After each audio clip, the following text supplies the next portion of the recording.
नमस्कार दोस्तों, आप और हम सब ने रामायण के सभी पात्रों के बारे में बात की है। क्या आपको मालूम है, रामायण में एक ऐसी स्त्री भी है जिसको हिंदू धर्म की 5 सर्वोच्च सम्मान प्राप्त स्त्रियों में गिना जाता है। ऐसा कहा जाता है इनको विवाहित होते हुए भी कुंवारा समझा जाता है, या यूं कहें इनका संबंध एक से अधिक पुरुषों के साथ होने के बाद भी इनको पवित्र माना जाता है, जिन्हें पंचकन्याएं भी कहा जाता है। क्या आप जानते हैं हम ऐसी कौन सी स्त्री के बारे में बात कर रहे हैं? रामायण में ऐसी 3 स्त्रियां हैं: गौतम ऋषि की पत्नी अहिल्या, वानरराज बाली की पत्नी तारा और लंकापति रावण की पत्नी मंदोदरी, राजा पांडु की पत्नी कुंती तथा 5 पांडवों की पत्नी द्रौपदी। बहुत जल्द हम अपनी वीडियो के माध्यम से आपको इन पंच कन्याओं के बारे में बताएंगे। पर दोस्तों, आज हम जिसके बारे में आपको बताने जा रहे हैं उनका संबंध प्रभु श्री राम से नहीं बल्कि लंकापति रावण से है। हम बात कर रहे हैं रानी मंदोदरी की। चलिए विस्तार से जानते हैं रानी मंदोदरी के बारे में। मंदोदरी कौन थी और मंदोदरी का जन्म कैसे हुआ?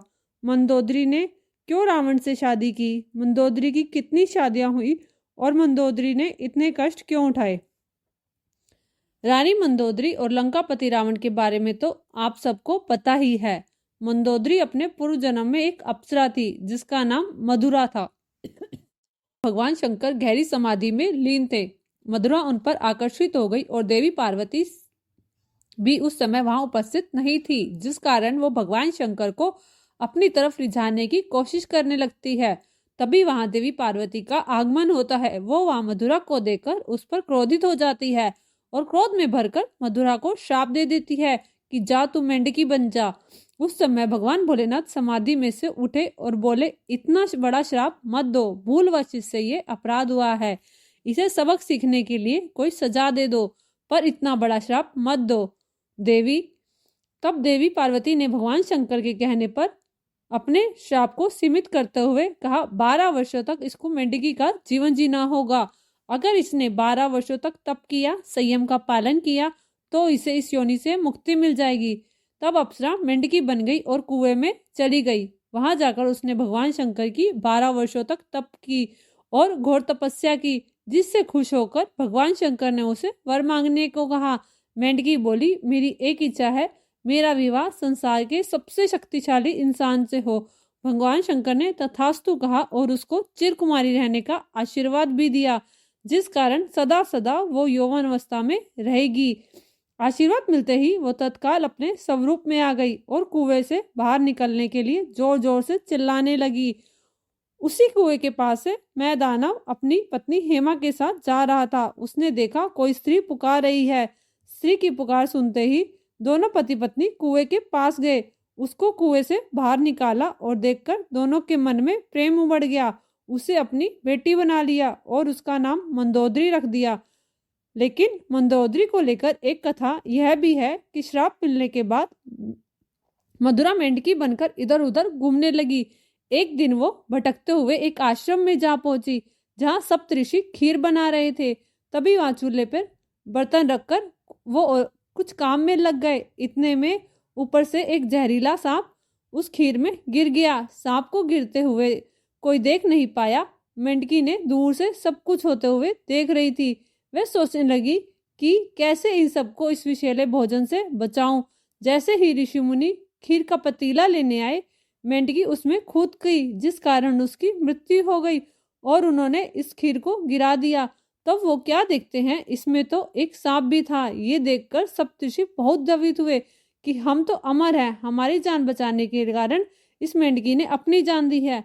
उसका बलिदान देकर उन्होंने उसे वापिस एक कन्या के रूप में जीवित कर दिया। कुछ समय उनके साथ रहने के बाद वो उसको किसी को सौंपना चाहते थे। एक दिन उनके पास मयासुर और उनकी पत्नी हेमा संतान सुख की इच्छा से उनके पास आए। तब सप्तऋषियों ने उस कन्या को मयासुर को सौंप दिया। उन्होंने उसका पालन पोषण किया और उसका नाम मंदोदरी रखा। मंदोदरी भगवान शिव की आराधना करती थी, जिससे प्रसन्न होकर भगवान शिव ने उसे वर मांगने को कहा। तब मंदोदरी ने कहा, मुझे ऐसा पति चाहिए जो संसार में सबसे शक्तिशाली हो और विद्वान हो। भगवान शिव ने उसको वरदान दिया और उस साथ में चिरकुमारी होने के साथ साथ सदा यौवन अवस्था का आशीर्वाद भी दिया। मंदोदरी अब युवा हो गई थी, तब उसके पिता मयासुर उसके लिए योग्य वर ढूंढने की तलाश शुरू कर दी, परंतु उन्होंने मंदोदरी के लिए कोई भी योग्य नहीं लगता था। के महल में आया, वहां उसने मंदोदरी को देखा। उसका अनुपम सौंदर्य देखकर रावण उस पर मोहित हो गया और मयासुर के सामने विवाह का प्रस्ताव रखा। मयासुर ने रिश्ता ठुकरा दिया। रावण ने क्रोध में भरकर मंदोदरी से जबरदस्ती विवाह करने के लिए मजबूर करने लगा। मंदोदरी उसकी शक्तियों से भली भांति वाकिफ थी। वो जानती थी रावण उसके पिता से ज्यादा शक्तिशाली है। अगर मैंने इसके साथ विवाह नहीं किया तो ये मेरे पिता को हानि पहुंचाएगा। इसी डर के चलते रावण को शादी की सहमति दे दी। रावण से शादी करने के बाद मंदोदरी और रावण के 2 पुत्र हुए, मेघनाथ और अक्षय कुमार। रावण ने त्रिकुट पर्वत पर अपने और मंदोदरी के लिए एक भव्य भवन बना रखा था। ऐसा कहा जाता है रावण उस भवन में मंदोदरी के साथ शतरंज खेलते थे और सबसे पहले मंदोदरी ने ही उस खेल को शुरू किया था। इसी कारण से ही 2 तरह की सेना टुकड़ियों में बनने लगी, चतुरंगी सेना और औक्षणी सेना। मंदोदरी हमेशा से ही जानती थी कि रावण में कितनी बुराइयां हैं, लेकिन फिर भी मंदोदरी ने रावण को हमेशा प्रेम किया, हमेशा उसको सही मार्ग पर लाने का प्रयास करती थी। रावण जब वेदवती पर मोहित हुआ था, उस वक्त भी मंदोदरी ने रावण को बहुत समझाया था, तब भी रावण ने मंदोदरी को एक नहीं सुनी थी और उसका अनिष्ट हुआ था। रावण को मंदोदरी की नसीहत कभी अच्छी नहीं लगती थी, जिसके चलते भी कभी मंदोदरी के मन में रावण के लिए दोष भाव नहीं आया।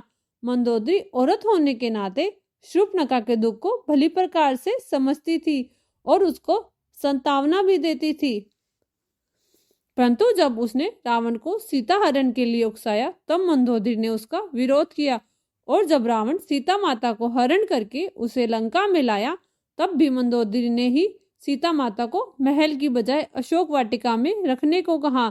यहाँ तक कि मंदोदरी ने माता सीता के लिए सुंदर वस्त्र और आभूषण भी भेजे, जिसको माता सीता ने वापस भेज दिया, क्योंकि माता सीता के पास देवी माता अनुसुईया के दिए हुए दिव्य वस्त्र थे जो कभी मैले नहीं होते थे।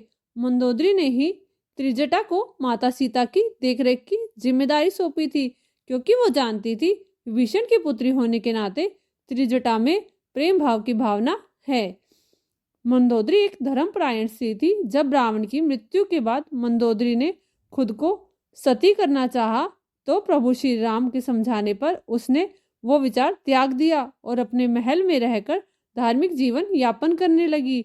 दोस्तों, ये थी मंदोदरी की कहानी, जिसके बारे में हमने आपको विस्तार से सुनाया है। आपने वीडियो को सही से सुना तो बताइए मंदोदरी की कहानी से हमको क्या शिक्षा मिलती है। वीडियो अच्छी लगी तो वीडियो को लाइक करें, शेयर करें और चैनल को सब्सक्राइब करना ना भूलें। धन्यवाद।